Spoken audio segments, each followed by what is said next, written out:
ताज्या बातम्यांसाठी महान करेला सबस्क्राइब करा आणि बेल आयकॉनला क्लिक करा। आमिषाला बळी पडलो नाही, जनतेसाठी लढलो, विजय साळुंखे सरदार।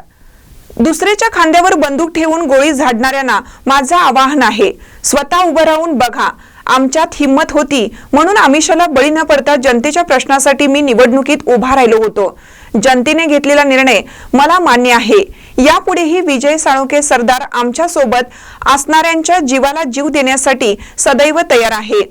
माझ्यावर प्रेम करणाऱ्या सर्वांचा मी ऋणी आहे असं सांगत कोल्हापूर प्रभाग 7 मधून अपक्ष म्हणून निवडून आलेले विजय साळुंखे सरदार यांनी सर्वांचे मनापासून आभार मानले। पाहूया ते काय म्हणतात। आज कोल्हापूर महापालिका 2026 निवडणूक जाहीर केलेली होती, त्याप्रमाणे आपण प्रभाग 7 मधून विजय साळुंखे सरदार अपक्ष हॉकी स्टिक म्हणून मी उभारलेलो होतो।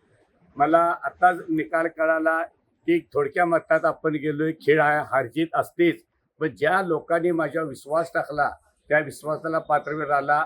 आज एक लक्षात ठेवा, काही लोक आहेत सगळ्या खांद्यावर बंदूक ठेवून गोळी मारतात, त्यांना माझी चॅलेंज आहे, स्वतः उभा राहा आणि मग बघा। आज आम्ही हिंमत होती, आमिषाला न बळी पडता चुकता नका, जनतेच्या प्रश्नासाठी आम्ही उभारलो होतो। जनता जो निर्णय दिला तो विजय सरदार मान्य केलेला आहे। आमच्या घरातील असं सहकार्य असंच प्रेम आमच्यावर असून दे।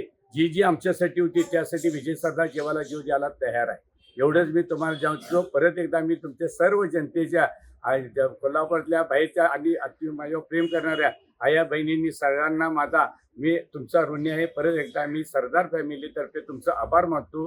हा हरलो जो जनता निर्णय तो विजय सरदारला मान्य होता। मी आनंदाने तो विजय पत्करायला तयार आहे।